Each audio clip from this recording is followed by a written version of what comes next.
오늘부터 대림절이 시작이 됩니다. 이 대림절은 성탄절 전 4주 동안 지켜지는데 대강절, 강림절이라고도 말을 합니다. 그런데 감리교는 대림절로 통일을 해서 그렇게 부르기로 했습니다. 제가 전에도 말씀드렸던 것처럼 이 대림절은 크게 세 가지의 의미를 가지고 있습니다. 첫 번째는 과거에 이 땅에 인간의 몸을 입고 오셨던 예수 그리스도를 기억하고 기뻐하고 감사하는 절기가 됩니다. 그리고 두 번째는 그 주님이 지금도 우리 마음속에 찾아오셔서 여기 성령을 함께 하시지 않습니까? 지금도 내게 찾아오셔서 함께 하시는 그 주님의 은혜를 경험하는 절기가 되고요.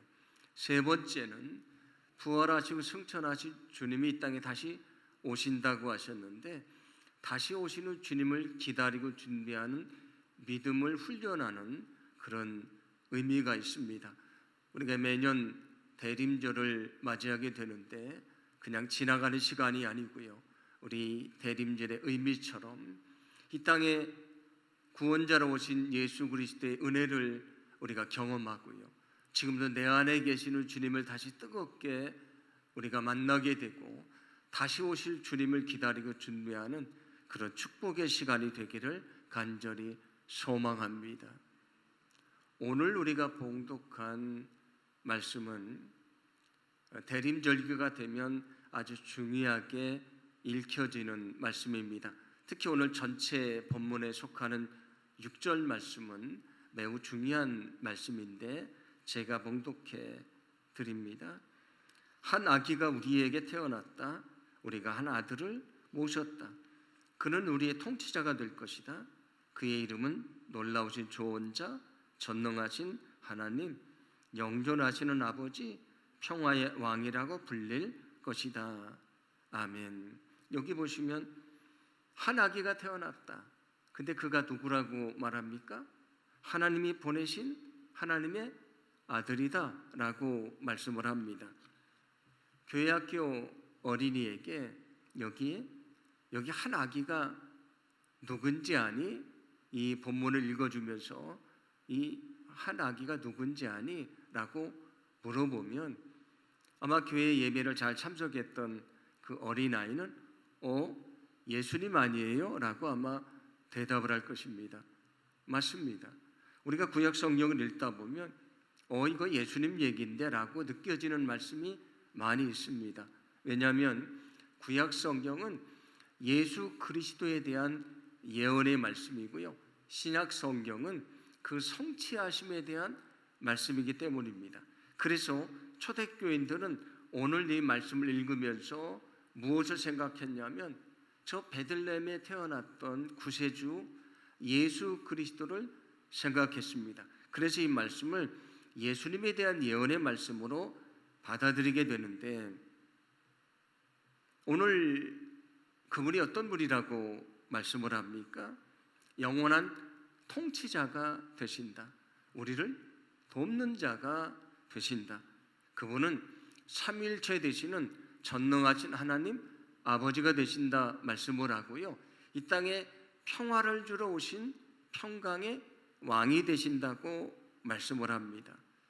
우리가 대림절의 의미가 세 가지라고 말씀드렸는데 과거에 이 땅에 오신 예수님만은 기억하는 그런 절기만도 아니고요.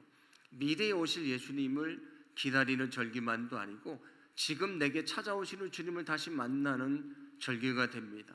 왜냐하면 성경은 주님이 우리에게 찾아오셔서 우리를 만나시고요. 내 안에 거하시고 나와 함께 살기를 원하신다고 말씀하시기 때문입니다.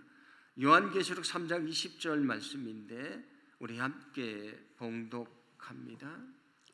볼지어다 내가 문 밖에 서서 두드리노니 누구든지 내 음성을 듣고 문을 열면 내가 그에게로 들어가 그와 더불어 먹고 그는 나와 더불어 먹으리라. 아멘. 주님이 우리 마음속에 들어오기를 원하셔가지고요 문을 막 두드리신다.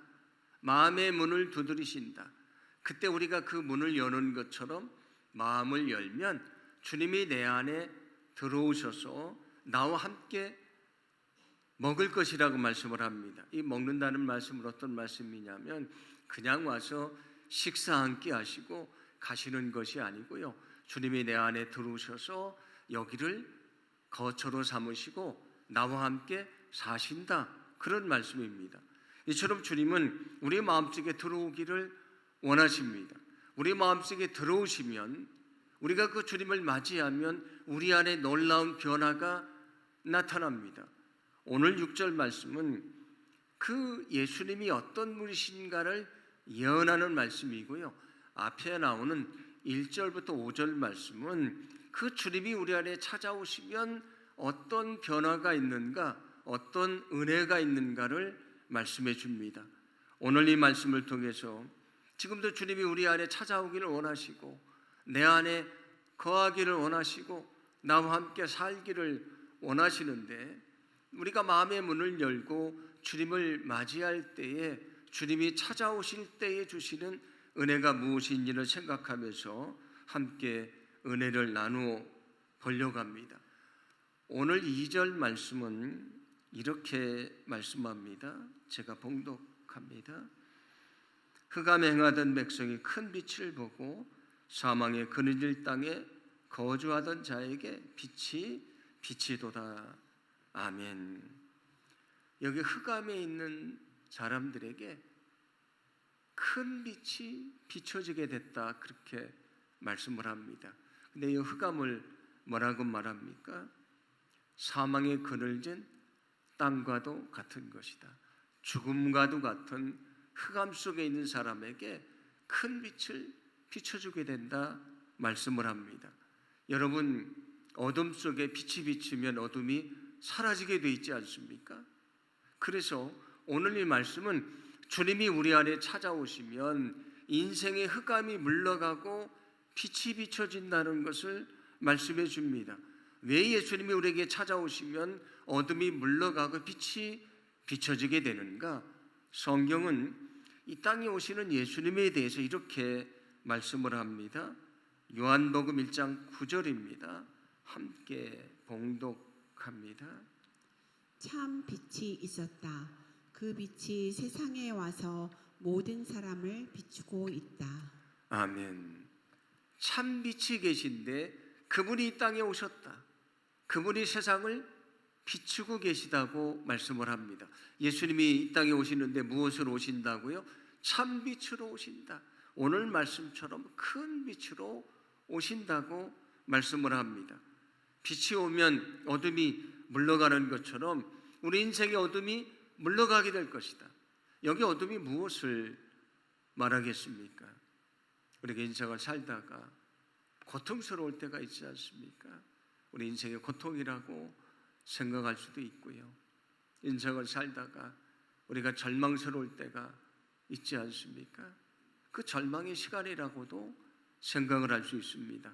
그런데 궁극적으로는 여기 흑암은 무엇을 말하느냐 하면 우리의 죄악을 말하는 것입니다. 우리는 죄악 때문에 멸망받을 운명이지 않습니까? 그런 죄악 속에 주님이 찾아오시면 그 죄악이 사라지고 구원의 빛이 비춰진다. 그런 말씀이 됩니다. 여러분, 우리는 죄악으로 멸망받을 수밖에 없었던 사람들인데 참 빛이 되시는 예수님이 우리 안에 들어올 때에 그 죄악이 사라지고요, 구원의 빛이 우리 안에 비춰진다는 것을 믿으시기를 바랍니다. 주님이 우리 안에 찾아오시면 죄악의 어둠이 사라지고 구원의 빛이 비춰집니다. 앞에서 말씀드렸던 것처럼 어둠에 빛이 비치면 어둠이 사라지게 됩니다. 그래서 그 빛이 우리 안에 들어오시면 우리가 구원의 빛을 보게 된다고 말씀해 주십니다. 그래서 아까 그 요한복음 1장 9절 말씀에서 예수님이 참 빛이라고 말씀하신 다음에 이어서 12절은 이렇게 말씀합니다. 제가 봉독합니다. 영접하는 자 곧 그 이름을 믿는 사람들에게는 하나님의 자녀가 되는 권세를 주셨으니 아멘. 참빛으로 오신 예수님을 맞아들이면 예수님이 참빛으로 오셔서 우리의 모든 죄악을 물리쳐 주신다. 그리고 구원의 빛을 비춰주셔서 우리가 어떻게 된다고 말씀합니까? 우리가 하나님의 자녀가 된다고 말씀을 합니다. 여러분, 예수님이 우리 안에 들으실 때에 죄악의 어둠이 사라지고요, 우리에게 구원의 빛이 비춰지고 우리가 하나님의 자녀가 된다는 것을 믿으시기를 바랍니다. 우리가 대림절을 맞이했다고 말씀드렸는데 우리가 그냥 지나가는 절기가 아니고요, 지금도 내 마음의 문을 두드리시고 내 안에 들으셔서 구원의 빛을 비춰주시고 영원한 내 주인이 되어서 사시기를 원하시는 그 주님을 다시 뜨겁게 만나는 그런 축복의 시간이 되기를 간절히 소망합니다. 우리가 그 주님을 다시 뜨겁게 만날 때에 우리의 죄악이 사라지게 될 것이고요, 우리 마음속에 내가 정말 하나님의 자녀가 됐다고 하는 놀라운 기쁨이, 그 놀라운 구원의 감격이 저와 여러분에게 넘치게 될 줄로 믿습니다. 이번 대림절기가 그 주님을 뜨겁게 만나고 우리 삶 속에 구원의 기쁨이 충만한 그런 축복의 시간이 되기를 간절히 소망합니다. 오늘 1절 말씀은 이렇게 말씀을 하는데 함께 봉독합니다. 전에 고통받던 자들에게는 흑암이 없으리로다. 옛적에는 여호와께서 스불론 땅과 납달리 땅이 멸시를 당하게 하셨더니 후에는 해변길과 요단 저쪽 이방의 갈릴리를 영화롭게 하셨느니라. 아멘. 여기 고통받던 사람이 흑암이 없을 것이라고 말씀을 합니다. 아까 흑암이라고 하는 것이 우리가 당하는 고통과 절망이라고 생각할 수 있다 말씀을 드렸는데, 그렇게 고통받던 사람들, 절망하던 사람들이 그 흑암이 물러가고 그들에게 빛이 비춰진다, 그런 말씀이지 않습니까? 그런데 오늘 성경 보시면 여기 스불론 땅과 납달리 땅, 거기가 멸시를 당한다 말씀을 하고요, 뒤에 보시면 이방의 갈릴리라고 하는 말씀도 나오게 됩니다.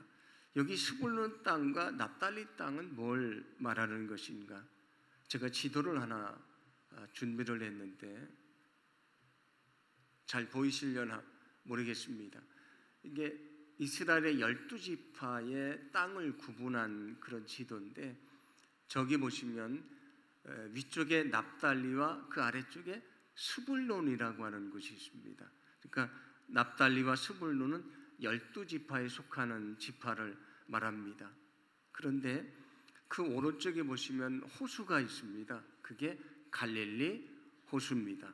그래서 이 스불론과 납달리 지역을 갈릴리라고 부릅니다. 성경에도 보시면 갈릴리라고 나오는데 바로 그 지역을 말하는 것입니다. 근데 그들이 멸시를 당했다. 왜 멸시를 당했는가? 저기가 북쪽에 있다 보니까 위에 있는 이방인들의 침입이 많았습니다. 그래서 아수르 같은 경우는 침입을 해서 사람들을 포로로 잡아가고요, 거기 이방인들을 이주시켜서 살게 했습니다. 그 이방인들과 섞여 살다 보니까 어떻게 되겠습니까? 결혼도 하게 되니까 혈통도 섞이게 되고요, 하나님을 믿기는 하는데 이방인들의 영향을 받아서 하나님을 섬긴다고 말하지만 이방인들의 종교가 섞여진 형태의 그런 예배도 드리고 하는 일들이 일어나게 됩니다. 그러니까 여기 아래쪽에 있는 유다 백성들이 봤을 때 저 갈릴리에 있는 사람들, 스불론과 납달리 지역, 그 지역이 갈릴리인데 그 갈릴리 사람들은 저 사람들은 하나님을 믿는다고 말하는데 하나님에게서 벗어난 사람들이다. 이방인들과 다름이 없는 것이다. 하나님이 버린 백성들이다. 그래서 오늘 성경 보시면 갈릴리를 뭐라고 말합니까? 이방인의 갈릴리다. 이방인과 다름이 없다. 그러면서 유대인들이 그들을 멸시를 합니다. 그런데 그들이 영광을 얻는다. 갈릴리가 영광을 얻는다.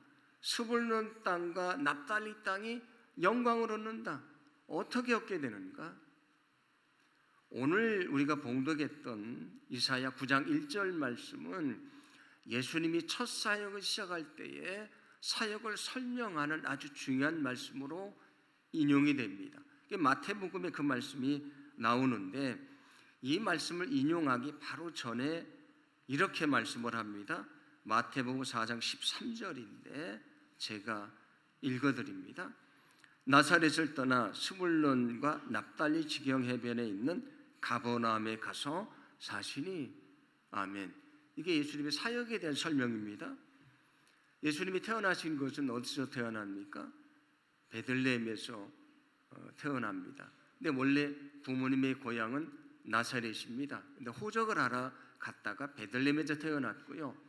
거기 헤롯이 아이들을 죽이게 되니까 애굽으로 피신을 갔다가 다시 부모님의 고향인 갈릴리에 있는 나사렛에 와서 성장을 합니다.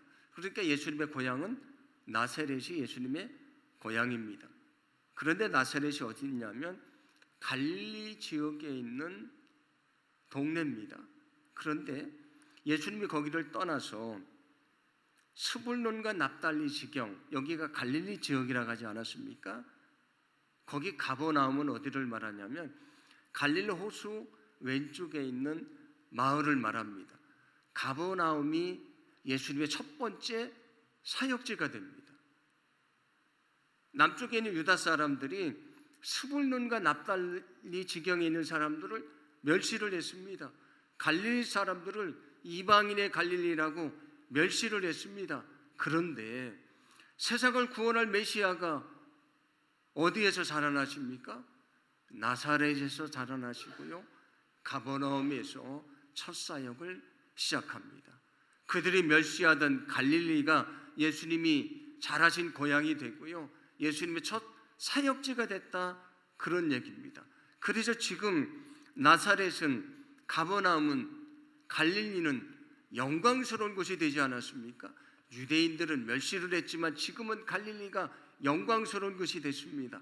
오늘 성경은 예수님을 통해서 갈릴리를 영화롭게 하신다, 그런 말씀이 됩니다.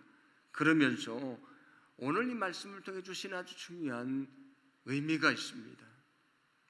우리도 멸시를 받던 갈릴리처럼 초라하고 연약하지만 주님이 내게 찾아오시면 나를 영광스럽게 하실 것이다. 그리고 나약하고 부족한 나를 위대하게 사용해 주신다는 약속의 말씀이 됩니다.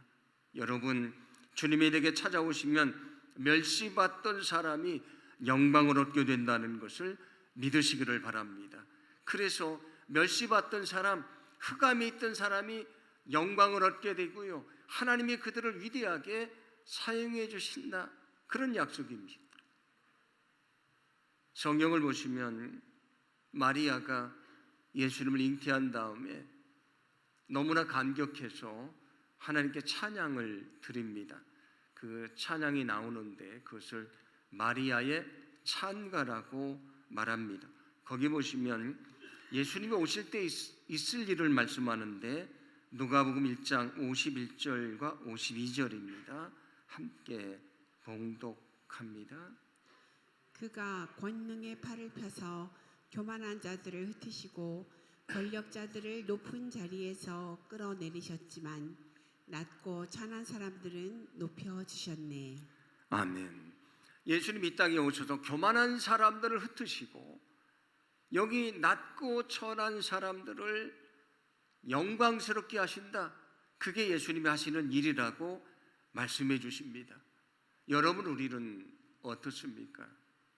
우리가 죄악으로 멸망받을 운명에 있었던 진노의 자녀였지 않습니까? 그런데 우리가 어떻게 됐습니까? 예수님 때문에 하나님의 자녀가 됐습니다. 진노의 자녀가 하나님의 자녀가 됐으니 얼마나 영광스러운 것입니까? 그리고 우리에게 성도라고 하는, 거룩한 무리라고 하는 영광스러운 이름도 주십니다. 이 연약한 자가 주님의 제자가 됐습니다. 얼마나 영광스러운 것입니까? 주님이 우리 안에 찾아오실 때에 때로는 우리가 작다고 느끼고요, 연약하다고 느끼고 볼품없다고 느끼고 초라하다고 느끼지만 주님이 내게 찾아오실 때에 그런 나를 변화시키셔서 영광스럽게 하신다는 것을 분명히 믿으시기를 바랍니다. 나를 영광스럽게 하시면 위대하게 사용해 주실 것입니다. 우리가 알고 있는 베드로는 갈릴리 바닷가에서 고기를 잡던 어부였습니다. 그 당시 어부는 천민이고요, 그리고 아마 글도 몰랐을 것이라고 생각합니다. 그런데 그가 예수님을 만나서 위대한 제자가 되지 않습니까?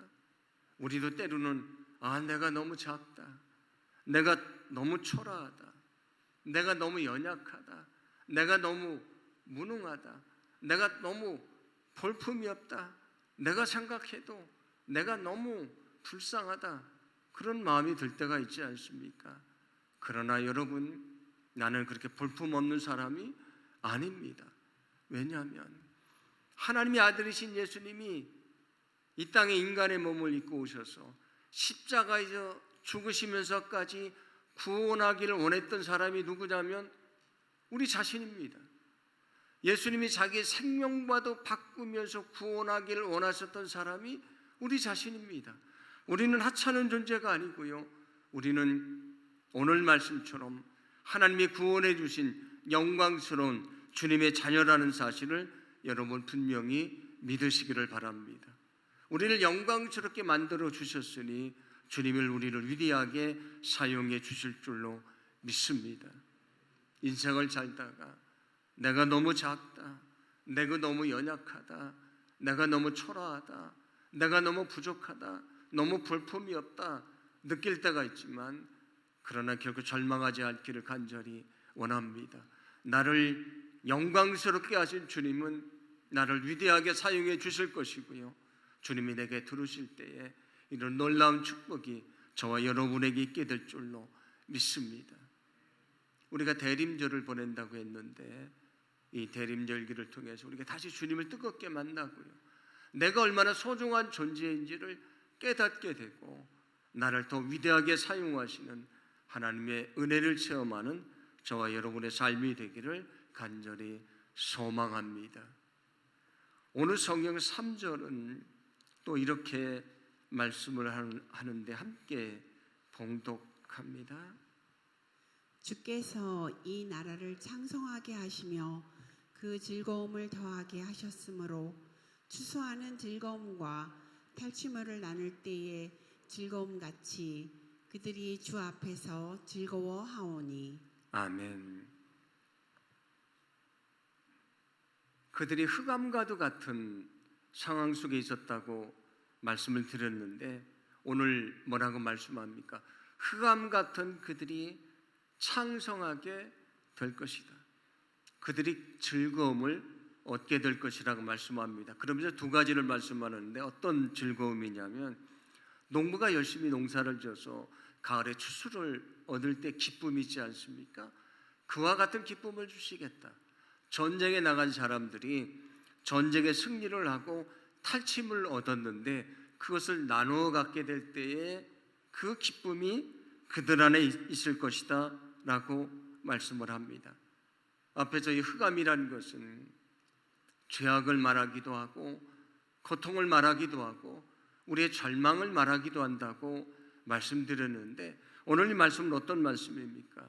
우리가 때로 인생을 살다가 그런 절망의 시간을 맞이하지만 주님이 내게 찾아오시면 절망이라고 하는 흑암을 물리쳐 주시고 다시 소망을 주시고 기쁨을 충만케 하신다, 그런 약속의 말씀입니다.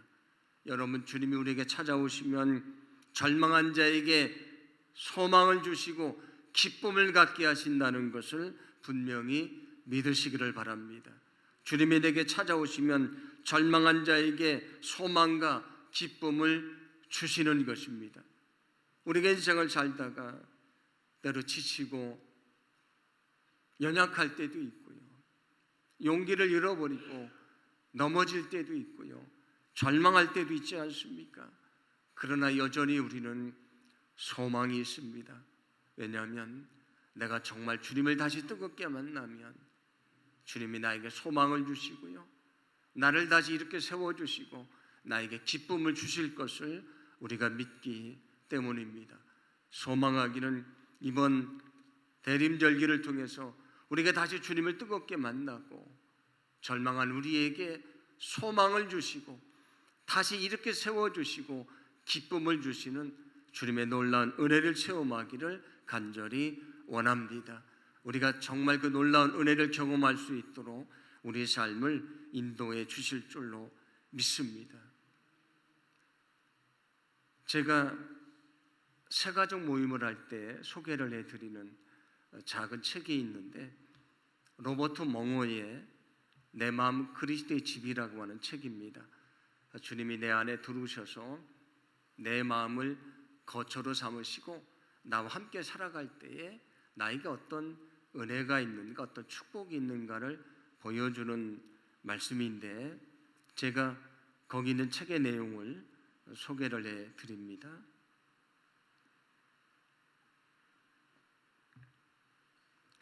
그분은 내 어두운 마음에 들어오셔서 불을 켜셨습니다. 차가운 난로에 불을 지피고 냉기를 몰아내셨습니다. 그분은 정적이 흐르던 곳에 음악을 연주하셨고 부조화가 있던 곳에 조화를 이루게 하셨습니다. 넘치는 그분의 사랑이 공허를 채워 주셨습니다. 그렇게 말합니다. 내 안에 흑암이 가득 찼습니다. 죄악 때문에 흑암이 가득 차고요, 내가 절망 때문에 흑암이 가득 차고요, 고통 때문에 흑암이 가득 찼는데 주님이 내 안에 들어오셔서 불을 켜시니 그 흑암이 다 사라지게 됐습니다. 내 마음이 너무 힘들고 냉랭했는데 차가운 난로와도 같은 내 마음속에 불을 지펴주시고 내 마음에 기쁨을 주셨습니다. 내가 정말 힘들고 어려운데 아름다운 음악을 연주하시고 내가 다시 일어설 수 있는 용기를 주셨습니다. 부조화가 있어서 내가 너무 괴롭고 힘들었는데 하나하나 정리를 하시고 내 마음속에 평안을 허락해 주셨습니다. 주님의 사랑으로 공허한 내 마음을 기쁨으로 채워 주셨습니다. 그런 고백입니다. 여러분, 어둠에 빛이 들어가면 어둠은 사라지게 됩니다. 우리 마음속에 때로는 죄악 때문에 괴로워할 때도 있고요, 인생의 고통 때문에 신음할 때도 있고, 우리가 절망하며 낙심할 때도 있지만, 그러나 우리 구원자가 되신 예수 그리스도가 우리 안에 찾아올 때에 그 흑암을 물리쳐 주시고 우리에게 구원의 기쁨을 주시고 우리를 다시 이렇게 세워주신다는 것을 분명히 믿으시기를 바랍니다. 이제 우리가 대림절을 맞이했는데 이번 대림절기를 통해서 다시 주님을 만나시고 이처럼 죄악의 어둠을 물리쳐 주시고 구원의 빛을 주시고 그러게 우리의 고통이 사라지게 하시고 우리를 치유하시고 우리의 절망이 사라지게 하시고 소망과 기쁨을 주시는 놀라운 주님의 은혜가 저와 여러분에게 넘치게 되기를 간절히 소망합니다.